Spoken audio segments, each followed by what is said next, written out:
Demain, il exhume le corps d'un personnel d'élection de Cameroun assassiné chez lui quelques mois plus tôt à Bamenda. C'est une opération coup de poing menée par la police le week-end dernier à Fumban et à Bamenda. Des opérations qui ont permis de mettre la main sur un individu, un trafiquant d'ossements humains à la quête de 500 000 francs CFA et un faux commissaire qui promettait des recrutements dans l'armée contre forte somme d'argent. C'est Jalin. Voilà, madame, monsieur, c'est donc l'essentiel et qui en soit deuxième partie.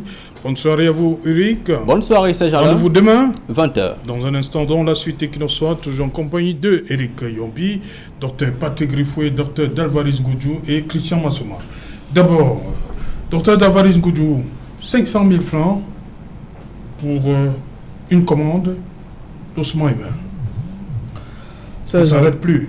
Ces gens-là, ça devrait nous inciter et nous pousser en tant qu'individu, en tant que pédagogue, en tant que parents, à nous interroger où nous sommes en train de mener notre société. Ça interroge beaucoup. Si cette personnalité qui est décédée dans des conditions atroces, dans le contexte insécuritaire du Nord-Ouest, est enterrée et que quelques mois après, est déterré par un individu parce qu'il veut la modique somme de 500 000, ça nous interroge. Ça nous interroge. Ça donne comme impression que, et c'est pour le déplorer, ce que dans notre pays, on banalise la vie. On banalise l'amour. Et pour cela, il y a toujours des variables explicatives. Nous commettons l'erreur, en tant que responsables, de laisser, entre guillemets, que dans notre pays croise un certain nombre de trafics, notamment le trafic de stupéfiants. On devient une plateforme et c'est dangereux. Parce qu'il y a des actes que vous pouvez commettre que quand vous êtes dans un état second.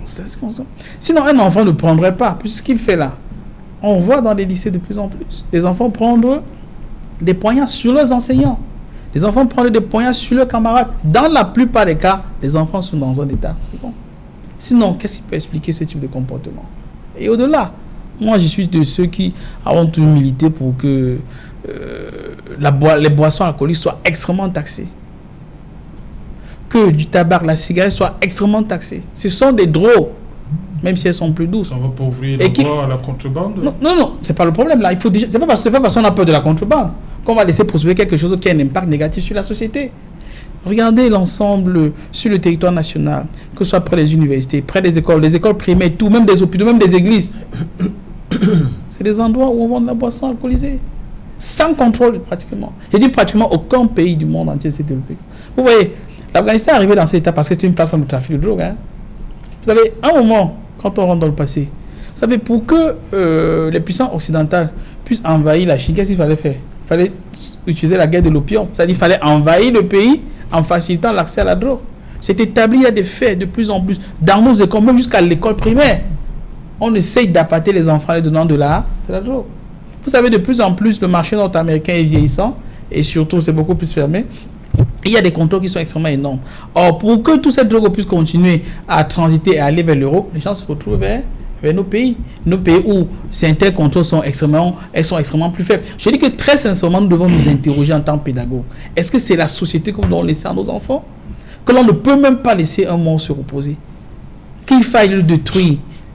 Parce que quand le gars, quand il explique bien comment ça se passe, il dit qu'il va, il déterre, il va enlever la chair avec un couteau, il a tout le cara, il racle avec un couteau, et quand il y a des odeurs, il utilise le détergent, mais on se demande, est-ce qu'il est encore humain? Est-ce que c'est de l'humain, de vous, de moi dont nous parlons? Qui avons une épouse, qui avons des enfants, etc. On menace notre corps pour 500 000 francs CFA? Même si c'était pour 1 milliard. Est-ce que ça vaut la vie? Est-ce que ça vaut un individu? Nous devons beaucoup nous interroger, même au niveau de notre gouvernement, de l'État. Qu'est-ce qu'on laisse aux enfants? Et ça, je vais dire, c'est une continuité d'un certain nombre de faits. Dans les hôpitaux, en tant que médecin, en tant qu'infirmier, quand une personne malade vient, quand une personne accidentée vient, comment traitons-nous ces personnes? Est-ce que nous traitons des gens qui viennent dans les hôpitaux quand ils n'ont pas des moyens, comme des moins que rien? Est-ce que leur vie est liée à un billet de 10 000 ou de 20 000 francs? Je veux dire, les comportements que nous avons, même les papiers que vous faites à la télévision, quand les gens regardent ça à un moment, ils se disent, mais au Cameroun, on banalise la vie. Parce qu'il faut bien regarder. Même au niveau des trafics, par exemple, des cas qu'on a vu ici à Douala, par exemple, on vous disait, il y a un Nigérian qui vient, qui s'installe dans la forêt après PK, je ne sais pas combien là. Oui. Pourquoi lui vit au Cameroun le fait? Pourquoi il ne le fait pas au Tchad? Parce que quelque part, on a banalisé cela. Nous sommes dans des rares pays où on arrête un individu parce qu'il a volé, on met des roues sur lui pour le brûler. Au vu et au su de tout le monde. La vie qui est si sacrée. La justice populaire. Est-ce que même si cet individu a fait n'importe quoi, est-ce que nous avons le droit de lui enlever la vie que Dieu lui a donnée? Quel que soit l'acte que nous faisons dans la rue, quel que soit l'acte que nous faisons à l'école, ne nous trompons pas, cela a un impact sur la société. Et je suis convaincu que c'est le ramassis de tous ces comportements-là, le ramassis de toutes ces banalisations-là. Quand vous voyez c'est pas un infirmier, quand vous venez à l'hôpital, quand il y a un accident, et que les gens viennent juste vous fouiller pour enlever vos billets de banque, pour voler votre téléphone. Vous pensez quand vous avez ce type de comportement, les gens qui sont à côté, rien qu'à vous observer, est-ce qu'ils donnent une crédibilité à la vie? Quand un camion d'entreprise ou brassicole tombe, on ne sauve pas encore le chauffeur, on se précise sur les casiers de bière. Quel est l'impact que cela a sur le plan social? Moi, je pense qu'en tant que parents, en tant qu'individu, en tant que pédagogue, nous devons nous interroger. Et la réponse, c'est d'abord nous. Parce que nous commettons l'erreur d'envoyer seulement les enfants à l'école. Ne fuyons pas notre responsabilité, c'est d'abord à la maison. L'enseignant fait sa part, mais l'enseignant renvoie l'enfant à la maison. Okay. Le religieux fait sa part, etc., etc. Dieu dit, interrogeons-nous, quelle est la société que nous allons laisser aux Camerounais demain? Merci, docteur. Christian Massouma, vous avez suivi cet élément qui nous vient de... Ça explique ça, la pauvreté, on dit souvent, parce que on est dans le besoin, on est pauvre, on est prêt à tout. Non, c'est la décrépitude de valeurs, c'est l'absence de repères dans une société. Parce que tout le monde court de façon frénétique vers l'argent, quelle que soit l'origine et la provenance de cet argent. Quand vous regardez, il a évoqué les débits de boissons qui fleurissent dans tous les environnements, notamment dans les environnements des établissements scolaires. Il y a généralement les jeunes qu'on appelle les scammers, qui dépensent des sommes folles. Et personne ne s'interroge sur l'origine d'une telle richesse. C'est-à-dire, c'est des faussaires, mais qui vivent normalement dans notre pays et se permettent... Vous voyez un jeune comme ça, de 35 ans je crois, qui a perdu toute humanité. Ce gars dit qu'il déterre, il choisit la tombe au hasard. Il aurait pu tomber sur une autre tombe. C'est pas, il n'a pas visé, il n'a pas ciblé la tombe de l'aise-personnel de Erika, me perd son nom, parce qu'il a reçu un coup de fil pour recevoir 500 000 francs CFA. Et la monstruosité qu'il utilise en disant qu'il dépasse pratiquement le reste du corps de la chair. Mais c'est incroyable. Nous sommes dans la phase de l'animalisation de notre société, de l'ensauvagement de notre société où des images comme ça font tout simplement froid au dos. C'est-à-dire c'est la seconde mort malheureusement de ce monsieur et j'ai une pensée pour sa famille parce que on lui ôte déjà la vie à travers de cette manière et que sa tombe soit profanée pour racler ces restes qui devraient reposer dans cet environnement. C'est tout simplement incroyable. Donc on doit effectivement s'interroger sur la société dans laquelle nous sommes en train de vivre aujourd'hui.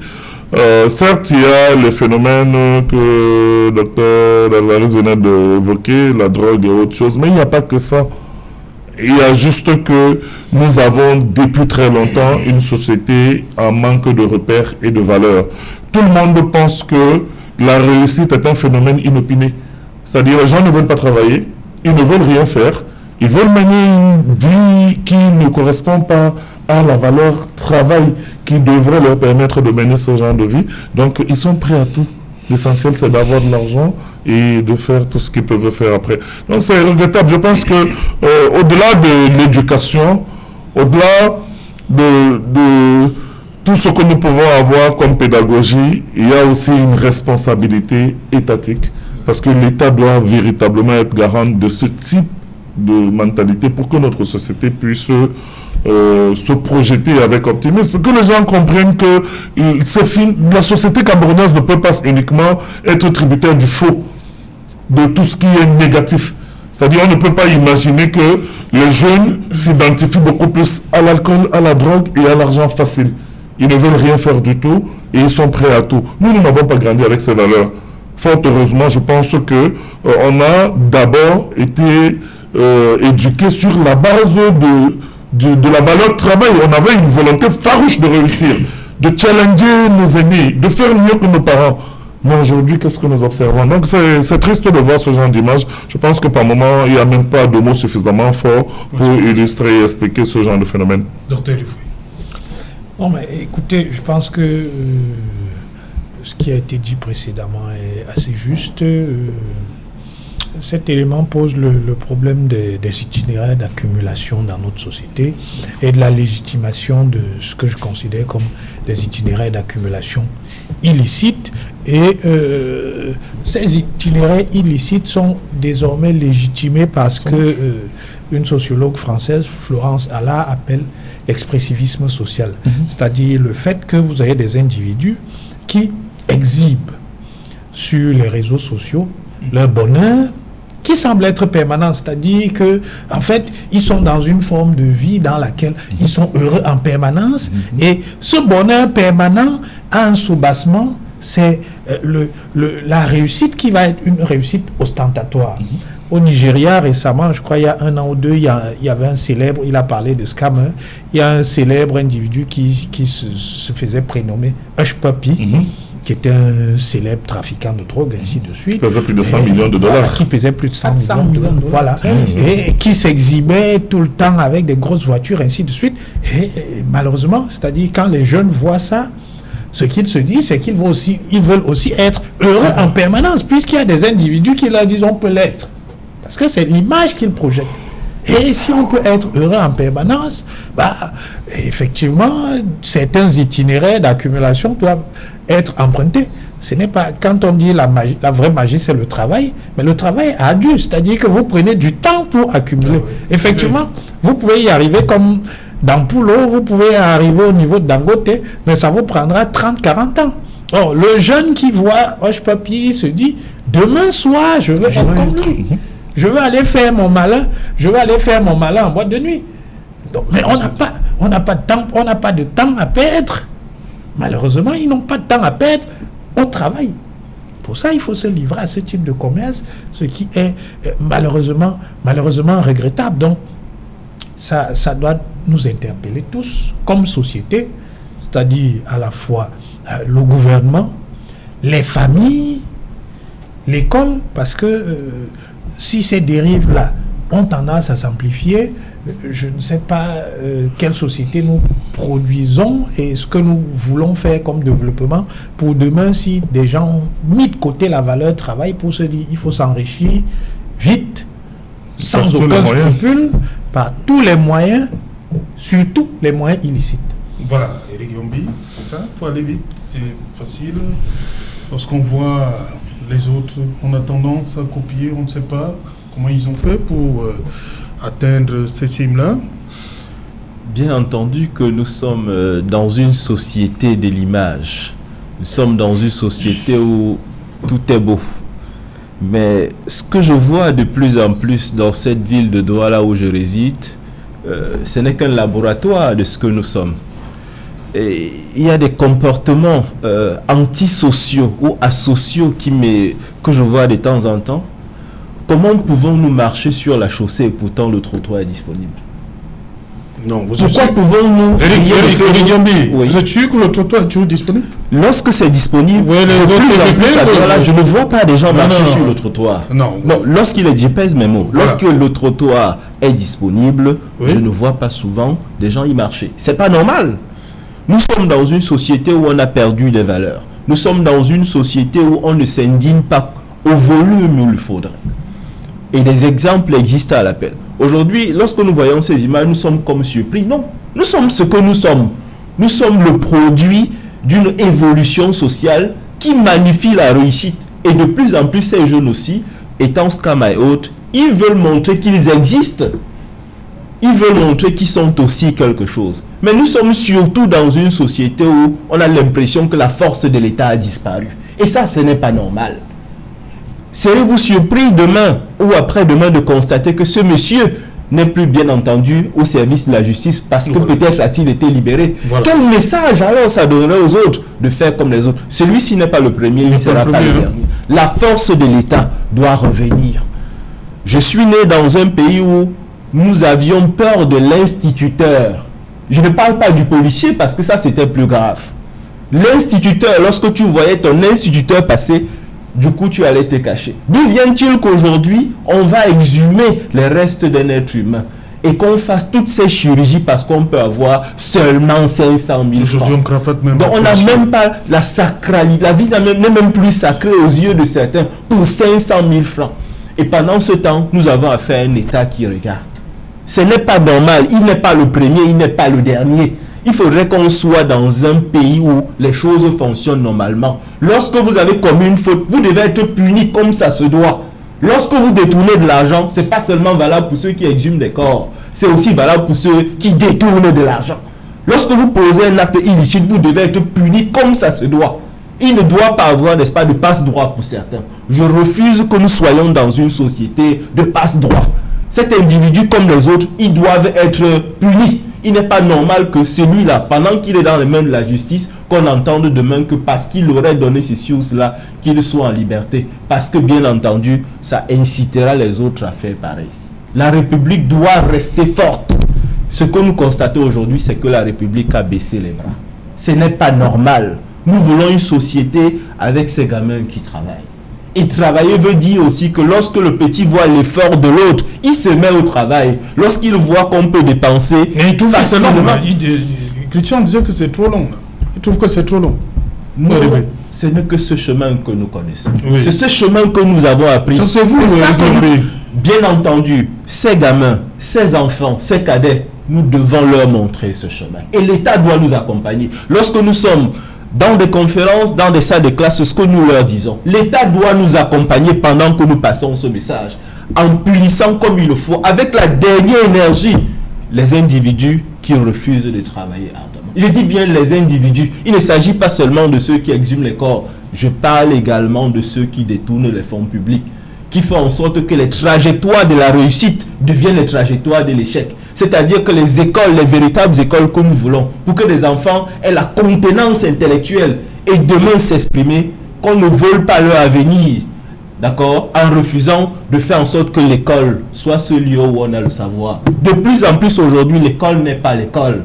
Tout simplement parce que nous avons affaire à des espaces où les enseignants eux-mêmes n'ont pas déjà été bien formés. Ne parlons pas des enseignements qui sont d'un autre siècle, ou ne parlons même pas de l'adaptation de cet enseignement qui ne répond pas aux besoins de l'entreprise d'aujourd'hui. Tout simplement parce que certains individus, avec l'argent détourné, auraient volé, n'est-ce pas, la trajectoire ou le contenu de ces enfants. Donc, bien entendu, je suis d'accord avec vous, il faudrait qu'on travaille sur tous ces aspects. Voilà. Bon, on va sortir, vraiment chacun 2 minutes. Le dossier, on va revenir sur Dr Goudjou. Vous n'êtes pas intervenu de reprise. Première fois, avant le journal. Voilà. Aujourd'hui, vous souhaitez que les choses rentrent à normal. Nous souhaitons. Est-ce que le président Déby en annonce à Yaoundé? Ce serait une bonne chose. Oui. Car les deux nations sont appelées à travailler ensemble. Et je dis, c'est pas parce que le Tchad a travaillé avec nous pour lutter contre Boko Haram qu'on doit baisser la culotte devant le Tchad. Le Tchad a travaillé avec nous. Il y a des choses qu'on non dit cette opération. L'opération était en collaboration. Le Tchad n'est pas venu nous aider, on avait croisé les bras, on dormait. Les forces spéciales camerounaises étaient là-bas, les forces spéciales nigériennes étaient là-bas, et les Tchadiens aussi travaillaient. Je vais vous dire quelque chose, puisque je connais un peu le Tchad. Il y a des éléments tchadiens qui travaillent et que le Cameroun paye les salaires des militaires. Tchadiens, je ne dis pas vous accepter. Le grand défaut que nous avons au Cameroun, c'est qu'on communique très peu, alors très mal. C'est-à-dire on parle pas beaucoup au Cameroun. Je vous dis les faits. Vous savez, le Cameroun a quand même fait des efforts et continue de faire des efforts particuliers pour les Tchadiens. Près de 95% de leurs marchandises passent par les ports camerounais. Le Cameroun jusqu'à présent est encore en train d'investir pour faire un port sec à l'est du Cameroun, pour mieux aider le Tchad. Ils sont en train de pouvoir faire un port sec en Gaoundéré pour mieux aider le Tchad. Même ici, il y a des projets ici, là, à aider pour des ports secs, pour mieux aider le Tchad. On ne peut pas dire que le Cameroun n'a jamais rien fait, mais au-delà. C'est que nous sommes dans une situation où l'État tchadien a tort. En fait, c'est mal pris. Et on ne soutient pas. Je lui dis, c'est Jardin. Si je suis dans la rue... tort pour vous? Non, je vous explique. Oui. Si je suis dans la rue en train de bagarrer et que j'ai tort dans la situation, vous ne venez pas me soutenir. Parce que le Tchad a espéré un soutien. Je dis, pour le moment, je veux dire, rien que prendre un décret pour nationaliser, faire le rôle sur les biens de quelqu'un de 250 milliards, ce n'est pas normal. Vous allez au tribunal, vous-même vous partez au tribunal, on dit ce n'est pas normal, vous avez tort. Et vous espérez qu'aucun vous soutient dans cette situation. Est-ce que vous pensez que c'est un exemple? Même si vous l'avez fait. Mais non, là, quand tout un secrétaire général d'un ministre d'État, parce qu'on pourrait gradualiser la réaction. Comme il disait plus, même l'ambassadeur pourrait réagir ici, là. Parce que dans les pays, dans la graduation, l'ambassadeur réagit, mais on rattrape un peu, ça fait que non, c'était une erreur, voici exactement ce que le pays voulait dire. Après, on rattrape un autre ministre.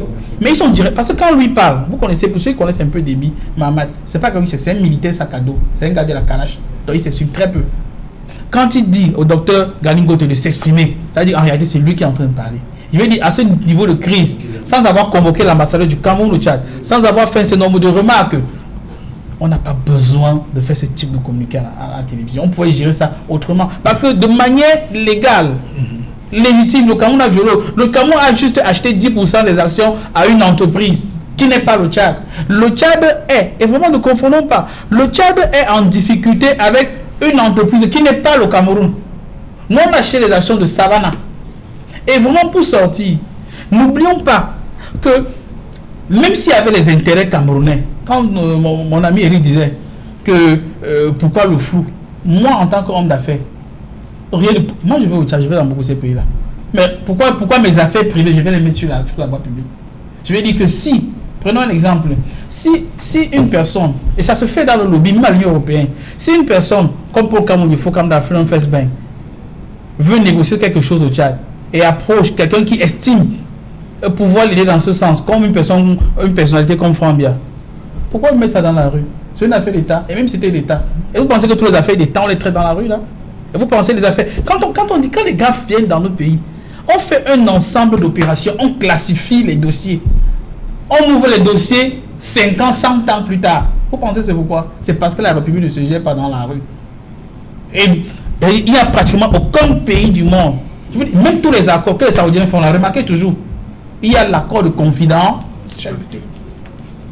Ne nous attendons pas à ce que tout ce qui se passe, qu'on met dans la rue. Nous, par contre, nous devons toujours effectuer notre devoir de surveillance, de vigilance, de veiller à ce que les intérêts défendent, parce que quand même les intérêts de l'État, les raisons de l'État, même si elles ne sont pas publiques, mais que ça défende les intérêts du bien de tout le monde. Quand on parle des autres Africains, le problème est où? Je vais dire, moi je suis de ceux qui pensent que si les Africains peuvent se mettre ensemble pour avoir les majors internationaux qui peuvent investir dans le secteur pétrolier, c'est pour le bien-être de qui? Parce que tous ces majors-là, même au Cameroun, quand les gars, que ce soit Exxon, que ce soit Petronas, tout le reste, quand ils ont les bénéfices, ils font un rapatriement de capitaux immédiatement. Et ça sont en devise que nous n'avons pas. Mais si les gars sont des Camerounais ou les Africains, et c'est un rapatriement de capitaux, quand ils rapatrient, ça reste dans la sous-région. Et croyez-moi, ça participe à la stabilité économique de la sous-région. Parce que nous tous, avec le franc CFA, nous avons une corbeille ensemble où chacun met toutes ses devises. Ou quand je suis en difficulté, Christian peut utiliser mes devises. Ou quand Christian est en difficulté, Eric peut utiliser des devises. Et si Eric est en difficulté et que nous faisons rien, l'impact est sur nous tous. Je veux dire, moi je vois pas jusqu'à présent. Mais je comprends quand même qu'au Cameroun, on a eu l'habitude où parfois l'État ne faisait pas grand-chose. Et quand l'État essaie, on commence à suspecter. Ça veut dire, comme on a vu Franck Benel au palais, ça devient suspect. Moi j'ai été au palais, au Tchad, j'ai mangé là plusieurs fois. Mais je ne suis pas fort, mais ça ne devient pas suspect. Parce que chacun a ses intérêts. La chose que nous devons veiller à savoir, c'est que les intérêts de X ne soient pas contre les intérêts des autres. Et là, je termine en disant que le Tchad a le devoir et le droit de défendre ses intérêts, mais les intérêts du Tchad s'arrêtent où ceux de d'autres nations commencent. Ok, merci. Merci, cher monsieur. Voilà, nous sommes au terme. Hein. Oui, mais il ne faut pas que... Juste un petit mot pour dire que... Oui, il ne faut pas que les intérêts soient l'apanage d'une oligarchie. Il ne faut pas qu'on confonde les intérêts qui sont les intérêts nationaux qui peuvent permettre à notre pays, à notre État de se développer et les intérêts qui sont confisqués par une oligarchie et dont l'opacité ne nous permet pas d'avoir la moindre clarté par rapport à la visibilité économique de notre pays. Merci Christian. Voilà. Merci à vous, docteur Efoué. On aurait aimé dire quelque chose en plus, mais manifestement, il ne reste plus beaucoup de temps. Non, nous sommes arrivés au terme, malheureusement. Ok, bonne soirée à tous ceux qui nous ont écoutés et bonjour à Béché. Bonsoir à Béché. Ouais, on a la même... Eric Yombi, merci. Merci pour votre invitation. Je continue de penser que nous avons la chance d'avoir un pays qui peut se relever avec tous ses enfants. Ok, voilà. Madame, monsieur, nous sommes donc arrivés au terme de ce numéro Equinox Soir. On se retrouve demain à partir de 19h. Une fois de plus, bonsoir, N'Djamena.